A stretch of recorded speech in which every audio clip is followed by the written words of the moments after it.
दोस्तों नमस्कार, स्वागत है एक बार फिर से आपका हमारे चैनल में।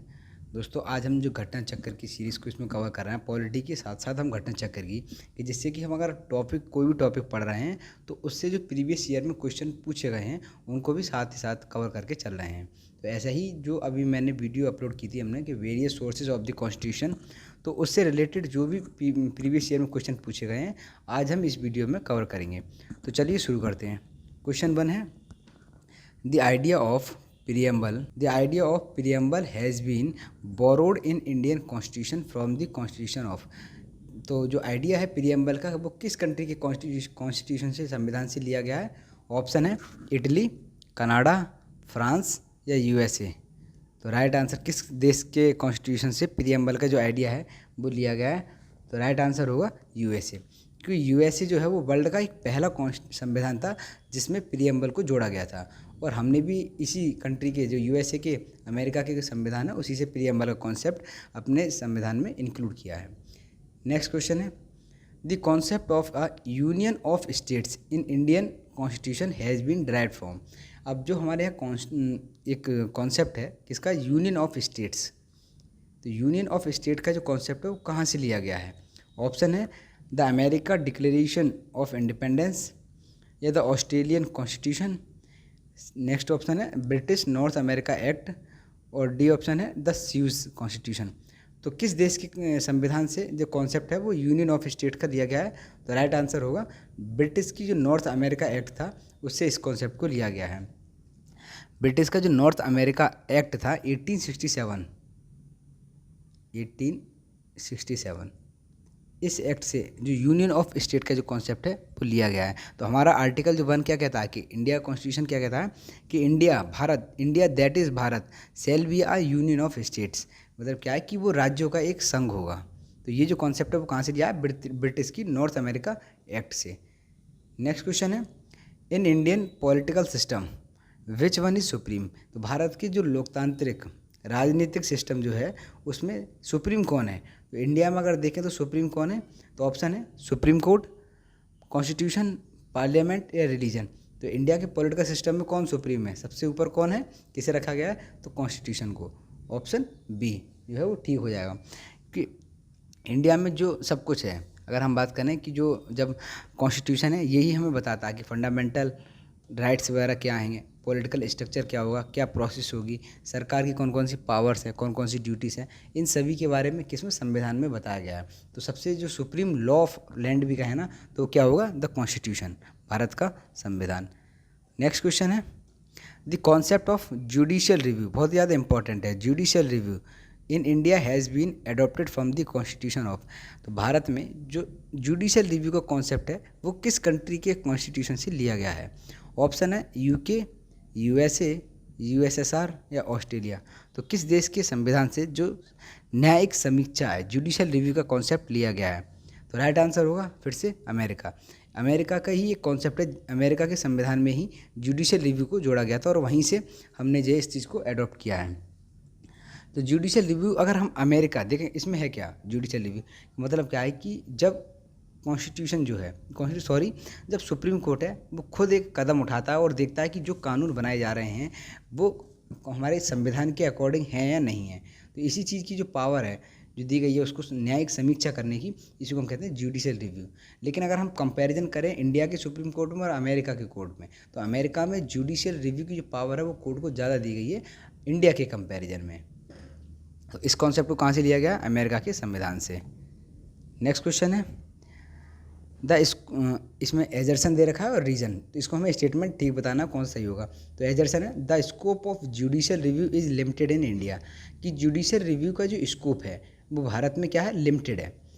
रीजन उसका कारण बताया गया है क्योंकि इंडिया का constitution has some borrowed items, कि भारत का जो संविधान है उसमें कुछ जो आइटम्स हैं वो बोरो किए, मतलब दूसरी कंट्री से हमने बोरो किए हैं, इसी की वजह से जुडिशियल रिव्यू है वो लिमिटेड है। अब आप ये बताइए क्या इस स्टेटमेंट जो दिया गया है इसका ये रीज़न ठीक है कि इंडिया में जो जुडिशियल रिव्यू है, न्यायिक समीक्षा जो स्कोप है उसका कम है? कारण दिया गया है कि क्योंकि हमने जो कुछ आइटम्स जो हैं वो दूसरे देश के कॉन्स्टिट्यूशन से लिए हैं। तो ऑप्शन देखते हैं क्या होगा इसमें। Both A and R correct and R is the right explanation of A. Next है B both A and R correct but R is not the right explanation of A. C है A is correct but R is wrong. D है A is wrong but R is correct. तो इनमें से चारों में से कौन सा ऑप्शन सही होगा? देखो ये तो ठीक है कि इंडिया में जो जुडिशियल रिव्यू का जो कॉन्सेप्ट है, जो स्कोप है, वो बहुत ही ज़्यादा लिमिटेड है। और ये स्टेटमेंट दूसरा भी ठीक है कि इंडिया का जो कॉन्स्टिट्यूशन है उसमें से कुछ आइटम्स, कुछ नहीं, हमने बहुत सारे जो आइटम्स हैं अलग अलग देशों के संविधान से लिए हैं।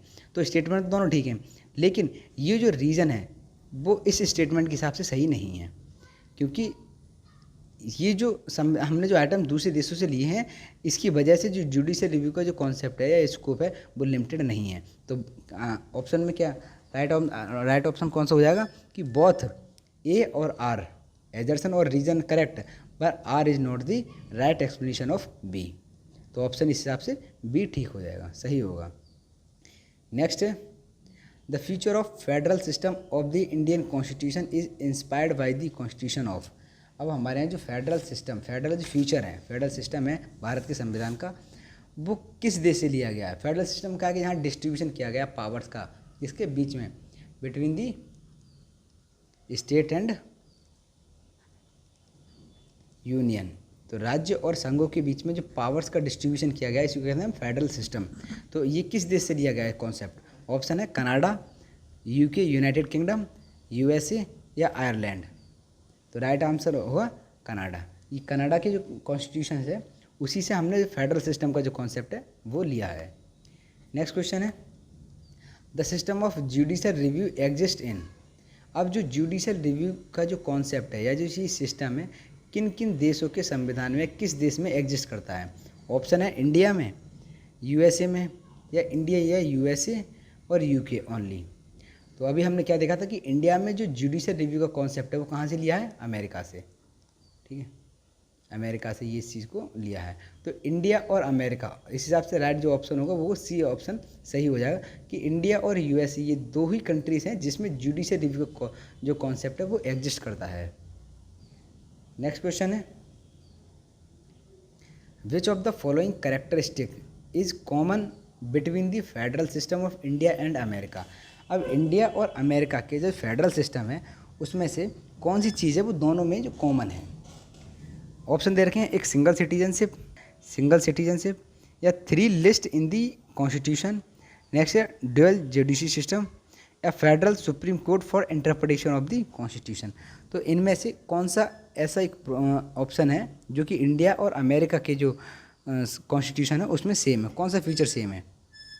तो राइट आंसर होगा ऑप्शन नंबर डी, जो फेडरल सुप्रीम कोर्ट है for the interpretation of the constitution. संविधान से अगर रिलेटेड कोई भी इंटरप्रिटेशन है तो उसके लिए फेडरल सुप्रीम कोर्ट है वो दोनों में है। यही जो फीचर एक ऐसा है जो अमेरिका और इंडिया के कॉन्स्टिट्यूशन में सेम है। अगर हम अन्य ऑप्शन की बात करें तो सिंगल सिटीजनशिप है, तो इंडिया में तो केवल सिंगल सिटीजनशिप है, लेकिन अमेरिका में क्या है कि अमेरिका में है वो डुअल सिटीजनशिप है, डुअल सिटीजनशिप कॉन्सेप्ट है। दूसरी बात, जो 3 लिस्ट का जो कॉन्सेप्ट है हमारे यहाँ जो लिया गया है, जैसे union list, state list, concurrent list और स्टेट लिस्ट, इसका इंडिया में तो है प्रोविज़न लेकिन अमेरिका में ये लिस्ट नहीं है। दूसरा ड्यूअल जुडिशरी सिस्टम तो ना ही इंडिया में ना ही, क्योंकि हमारे यहाँ एक सिंगल जुडिशरी सिस्टम है जो सुप्रीम कोर्ट टॉप पर है, और स्टेट में बात करें तो हाई कोर्ट, उसके बाद डिस्ट्रिक्ट कोर्ट और लोअर कोर्ट्स हैं। तो एक यही जो डी ऑप्शन है, जो फेडरल कोर्ट जो है supreme court for the interpretation of the constitution, ये कॉमन है अमेरिका में भी और इंडिया के कॉन्स्टिट्यूशन में भी। नेक्स्ट क्वेश्चन है विच of the following statement is true. इनमें से कौन सा स्टेटमेंट ट्रू है? स्टेटमेंट है the federal form of government is in the United state of America, कि जो अमेरिका में फेडरल फॉर्म ऑफ गवर्नमेंट है। नेक्स्ट ऑप्शन है the government of India is federal and unitary both, कि जो भारत की सरकार यूनिटरी और फेडरल दोनों ही हैं। नेक्स्ट है the government of France is of federal form, कि जो फ्रांस की गवर्नमेंट है वो भी क्या एक फेडरल फॉर्म है। डी ऑप्शन है prime minister of Pakistan is appointed by the people, की प्राइम मिनिस्टर है पाकिस्तान के क्या उनके लोगों के द्वारा नियुक्त किए जाते हैं। तो ऑप्शन कौन सही होगा? ऑप्शन जो है वो ए सही होगा कि federal form of government is in the United state of America और इंडिया, की दोनों ही अमेरिका और भारत में एक फेडरल फॉर्म ऑफ गवर्नमेंट है। जैसे अगर फेडरल फॉर्म देखें तो यहाँ दोनों में ही, अमेरिका में भी और भारत में भी क्या है कि पावर्स का डिस्ट्रीब्यूशन है, पावर्स का क्या है डिस्ट्रीब्यूशन है। अमेरिका में है क्या, अमेरिका में टोटल जो है वो कितने हैं, 50 कंट्रीज हैं, 50 स्टेट्स हैं, सॉरी स्टेट्स हैं। जबकि ऐसी इंडिया में बात करें तो इंडिया में कितने हैं, 28 स्टेट, 28 राज्य और 8 जो है कितने, 8 यूटीज हैं। और आर्टिकल 1 क्या कहता है, आर्टिकल 1 कहता है कि इंडिया, आर्टिकल 1 क्या कहता है कि इंडिया क्या है कि यूनियन है स्टेट्स की। तो फेडरल फॉर्म ऑफ गवर्नमेंट वही सरकारें होती हैं जहां पावर्स का डिस्ट्रीब्यूशन किया जाता है एक यूनियन और स्टेट्स के बीच में, जिसमें वो अपने दायरे में रहकर काम करते हैं। तो यही जो फीचर्स है वो सही है और दो कॉमन भी है अमेरिका के और इंडिया के संविधान में। नेक्स्ट क्वेश्चन है, concurrent list included in the Indian constitution is given by, कि जो कॉन्करेंट लिस्ट समवर्ती सूची का जो कॉन्सेप्ट है वो किस देश के संविधान से लिया गया है। ऑप्शन है सोवियत यूनियन, ऑस्ट्रेलिया, इटली या कनाडा। तो किस देश के संविधान से लिया गया ये कॉन्करेंट लिस्ट का कॉन्सेप्ट, तो राइट आंसर होगा ऑस्ट्रेलिया। ऑस्ट्रेलिया से ये जो कॉन्सेप्ट है वो बोरो किया है। इसमें अगर हम देखें तो कॉन्करेंट लिस्ट में पहले जो थे क्या कितने थे, 47 आइटम्स थे, पहले कितने थे 47। जो ओरिजिनल कॉन्स्टिट्यूशन था, ओरिजिनल में उसमें 47 थे। लेकिन अगर हम प्रेजेंट में बात करें इसकी, तो प्रेजेंट में कितने 52 आइटम्स हैं। कि इसमें से जो 5 आइटम्स थे, ये तो 5 आइटम जो थे वो स्टेट लिस्ट थे, स्टेट लिस्ट जो राज्य की सूची थी उससे इसको ट्रांसफर करके इसमें कॉन्करेंट लिस्ट में जोड़ दिया है। तो ये कॉन्सेप्ट कहाँ से लिया, ऑस्ट्रेलिया की कॉन्स्टिट्यूशन से। नेक्स्ट क्वेश्चन की तरफ चलते हैं। ये भी सेम ही है, कोई कॉन्करेंट लिस्ट का जो कॉन्सेप्ट है वो कहाँ से लिया गया है। जो 7th शेड्यूल है, 7th शेड्यूल में क्या बताया गया, 7th शेड्यूल में 3 लिस्ट बताई गई हैं, state list, concurrent list, concurrent list और यूनियन लिस्ट। इन तीनों लिस्टों के बारे में किसमें 7th शेड्यूल में बताया गया है। और ये कॉन्सेप्ट क्या है कि ऑस्ट्रेलिया से लिया गया है। नेक्स्ट है, ये नेक्स्ट क्वेश्चन है, the concept of directive principle of state policy, राज्य के नीति निर्देशक तत्वों का जो कॉन्सेप्ट है वो कहाँ से लिया गया, भारत के संविधान में कहाँ से लिया गया है। ऑप्शन है फ्रांस, आयरलैंड, जापान और यूएसएसआर। तो किस कंट्री के कॉन्स्टिट्यूशन से डीपीएसपी का जो प्रोविज़न है वो लिया गया है, तो राइट आंसर होगा ऑप्शन बी आयरलैंड। आयरलैंड के कॉन्स्टिट्यूशन से इसको लिया गया है। तो जो पार्ट 4 क्या किसके बारे में बताता है, पार्ट 4 हमारा डीपीएसपी के बारे में बताता है। अच्छा डीपीएसपी में इसमें आर्टिकल्स की बात करें तो आर्टिकल 36 से लेकर 36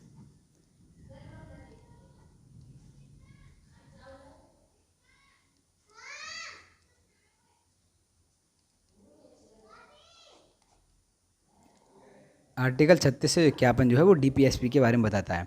तो बेसिकली डीपीएसपी है क्या, ये एक इंस्ट्रक्शंस दिए गए हैं जो स्टेट्स होते हैं, मतलब जो सरकारें होती हैं उनको एक निर्देश दिया गया है कि जब कभी भी वो अपने पॉलिसीज़ को फॉर्मुलेट करेंगे तो इन बातों को अपने ध्यान में रखना होगा। तो इन बातों को ध्यान में रख के कुछ जो बातें जो बताई गई हैं इसमें, कौन बातों को ध्यान में रख के ही पॉलिसी को जो है वो फॉर्मुलेट करना है। ये एक तरीके की स्टेट्स पर एक ड्यूटी लगाती है कि अगर आपको कोई कदम उठाना है तो उससे पहले इन चीज़ों पर ध्यान रखना होगा। तो राइट आंसर कौन सा होगा, आयरलैंड। नेक्स्ट क्वेश्चन है, in given representation to talent, experience and service in the composition of council of states the constitution makers of India were influenced by the example of, कि जैसे अगर हम बात करें कि राज्यसभा में जो 12 मेंबर्स नॉमिनेट किए जाते हैं, 12 नॉमिनेट किए जाते हैं, वो किस आधार पर किए जाते हैं कि उनके टैलेंट के साथ, सोशल सर्विस, एक्सपीरियंस। तो इस बेसिस पे उनको क्या है कि उसमें उनको चुना जाता है। तो ये जो कॉन्सेप्ट है वो किस देश के संविधान से लिया गया है। ऑप्शन है आयरिश रिपब्लिक, कनाडा, यूएसए या ऑस्ट्रेलिया। तो किस देश के जो कॉन्स्टिट्यूशन से ये लिया गया है, राइट आंसर होगा आयरिश। जो आयरलैंड का जो कॉन्स्टिट्यूशन था उससे इस प्रोविज़न को लिया गया है। नेक्स्ट क्वेश्चन है, इसमें हमें मैच करना है। लिस्ट, दो लिस्टें दे रखी हैं और दोनों लिस्टों की क्या है कि मैचिंग करनी है। लिस्ट 1 है, ये है फंडामेंटल ड्यूटीज़, मतलब कुछ संविधान प्रोविजंस हैं, कॉन्स्टिट्यूशनल प्रोविजंस हैं और किस कंट्री से ये लिए गए हैं उसको मैच करना है। Fundamental rights, DPSP, directive principle of state policy, cabinet government और यूनियन स्टेट रिलेशन। तो देखो फंडामेंटल जो राइट्स हैं वो कहाँ से लिए गए हैं, US के बिल ऑफ राइट्स से, तो इस हिसाब से ये हो जाएगा 4th। DPSP कहाँ से लिया गया है, आयरिश जो है आयरलैंड के कॉन्स्टिट्यूशन से, तो ऑप्शन 3। कैबिनेट गवर्नमेंट जो हमने अगर बात करें तो कैबिनेट गवर्नमेंट या पार्लियामेंट्री जो सिस्टम है हमारी गवर्नमेंट का, वो हमने कहाँ से लिया है, ब्रिटेन से, तो ये हो जाएगा option 1st।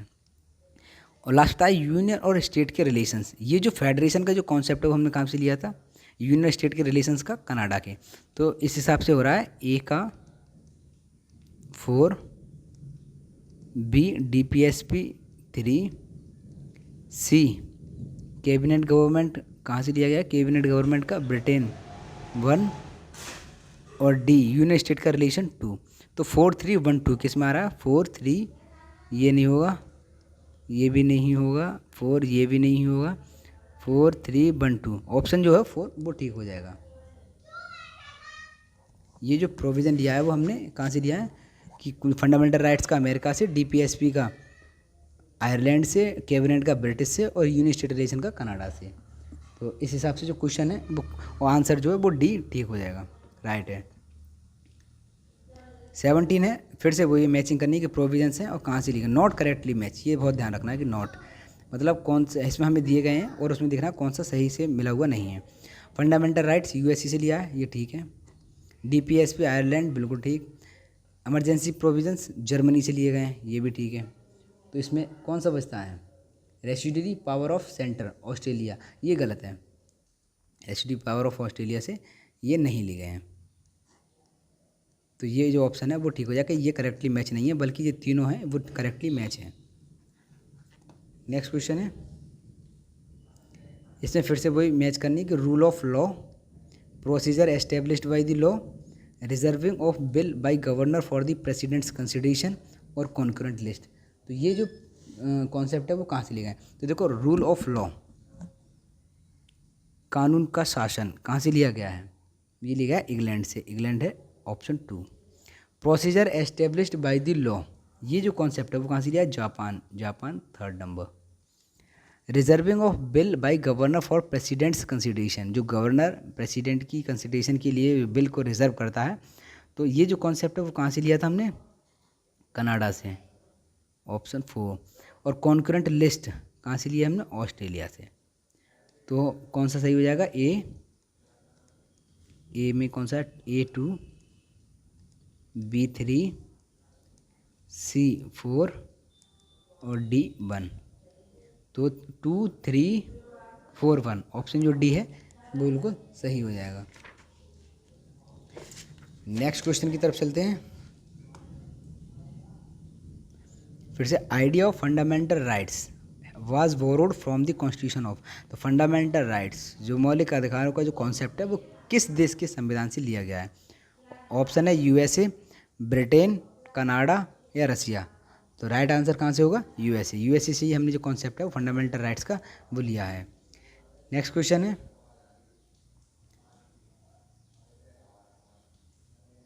The concept of fundamental duties has been taken from the constitution of, ये बहुत ज़्यादा इंपॉर्टेंट है क्योंकि जो ओरिजिनल कॉन्स्टिट्यूशन था उसमें कोई फंडामेंटल ड्यूटीज़ का कॉन्सेप्ट था ही नहीं, बाद में जब ज़रूरत पड़ी तब इसको बोरो किया है, तब इसको इंक्लूड किया गया था। तो जो मौलिक कर्तव्यों का जो कॉन्सेप्ट है वो किस देश से लिया है, अमेरिका के कॉन्स्टिट्यूशन से या ब्रिटिश के संविधान से या रसिया जो फॉर्मल से पहले सोवियत यूनियन कहते थे उसके संविधान से या फ्रांस के संविधान से।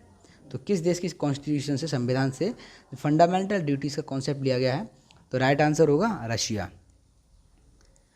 रसिया से इसको लिया गया है। और इसको कब जोड़ा गया था, किस कमेटी की रिकमेंडेशन पर, तो ऑन द रिकमेंडेशन ऑफ स्वर्ण सिंह कमेटी।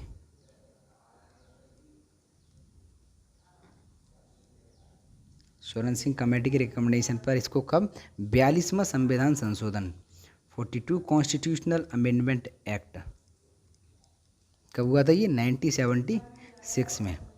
संविधान में संशोधन करके इस कॉन्सेप्ट को जोड़ा गया था। और आपको बताना कौन सा एक आर्टिकल है जो फंडामेंटल ड्यूटीज़ को डिफाइन करता है। केवल एक ही आर्टिकल है जो कि फंडामेंटल ड्यूटीज़ को बताता है। नेक्स्ट क्वेश्चन है, फिर से वही आ गया एजर्सन और रीजन। दो स्टेटमेंट दे रखे हैं और एक का उसमें रीजन दे रखा है, तो वो हमें बताना है सही है नहीं है। The constitution of India has become the longest one. Bharat का संविधान जो है वो एक बहुत ही लंबा एक बड़ा संविधान है। और उसके पीछे कारण बताया है कि ये जो लंबा हुआ है, इतना बड़ा संविधान हुआ है, उसके पीछे क्या कारण है। इसमें रीज़न है the chapter on fundamental rights has been borrowed from the model of America constitution. कि जो फंडामेंटल राइट्स का जो कॉन्सेप्ट है, ये जो चैप्टर है, इसको इंक्लूड किया गया भारत के संविधान में। कहाँ से लिया? अमेरिका से। ये केवल एक यही वजह थी जिसकी वजह से भारत का जो संविधान है वो इतना बड़ा है। ऑप्शन देखते हैं इसमें। Both A and R assertion and reason R true but R is the correct explanation of A. Next है both A and R true but R is the not correct explanation of A. C option है A is true but R is false. D है A is false but R is true. तो इसमें अगर हम देखें तो क्या केवल एक फंडामेंटल राइट्स की वजह से ही भारत का जो संविधान है वो इतना बड़ा संविधान हुआ है? तो ये चीज़ गलत है। ये ऑप्शन जो है B, A and assertion and reason, दोनों ही स्टेटमेंट अपनी जगह पर ठीक है, लेकिन जो रीज़न है वो करेक्ट एक्सप्लेनेशन नहीं है एजर्सन का, क्योंकि इसमें और भी बहुत सारी जो चीज़ें हैं जिनको इंक्लूड किया गया था अलग अलग देशों के संविधान से, जिसकी वजह से जो भारत का संविधान है वो काफ़ी बड़ा संविधान हो गया था। नेक्स्ट क्वेश्चन है, who was the first nominated deputy chairman of the constituent assembly. संविधान सभा के पहले नॉमिनेटेड डेप्यूटी चेयरमैन किसे बनाया गया था? ऑप्शन है T Krishna Acharya, V Krishna Acharya, S Mukherjee या फ्रैंक एंथनी। तो पहले जो नॉमिनेटेड डेप्यूटी चेयरमैन कौन थे कॉन्स्टिट्यूएंट असेंबली के? तो राइट आंसर होगा ऑप्शन डी, फ्रैंक एंथनी। ये बाद में इनको लोकसभा का मेंबर, और ये लगभग सात टर्म तक लोकसभा के मेंबर रहे थे। 1950 से लेकर 1992 तक ये लोकसभा के क्या है सदस्य रहे थे, मेंबर ऑफ लोकसभा रहे थे, ऑफ लोकसभा रहे थे। तो पहले जो नॉमिनेटेड डेप्यूटी चेयरमैन थे कॉन्स्टिट्यूएंट असेंबली के वो कौन थे? फ्रैंक एंथनी। नेक्स्ट और लास्ट क्वेश्चन है, the tradition of written constitution begin from which of the following countries. कि जो लिखित संविधान की जो एक प्रचलन है, ट्रेडिशन है, वो किस देश के संविधान से शुरू हुई है? तो ऑप्शन है जापान, फिर इंडिया, ब्रिटेन, और लास्ट ऑप्शन है डी, अमेरिका कॉन्स्टिट्यूशन। तो सबसे पहला जो लिखित संविधान था वर्ल्ड का वो था अमेरिका का। तो राइट आंसर हो जाएगा डी, कि अमेरिका का कॉन्स्टिट्यूशन ही वर्ल्ड का फर्स्ट रिटन कॉन्स्टिट्यूशन था। और यहीं से क्या है कि जो लिखने की एक ट्रेडिशन है वो चालू हो गया था। तो वर्ल्ड का अगर रिटन पहला जो कॉन्स्टिट्यूशन है, रिटन कॉन्स्टिट्यूशन किस देश का है? तो अमेरिका का। इसके हिसाब से हमारे जो 30 क्वेश्चन थे पॉलिटी के, जो various sources of the constitution की, जहाँ से हमने अलग अलग देशों से जो प्रोविजंस लिए हैं उससे रिलेटेड जो भी क्वेश्चन थे वो इस वीडियो में हमने कवर किए हैं। कैसी लगी आपको वीडियो? कमेंट में हमें ज़रूर बताएं। Thank you.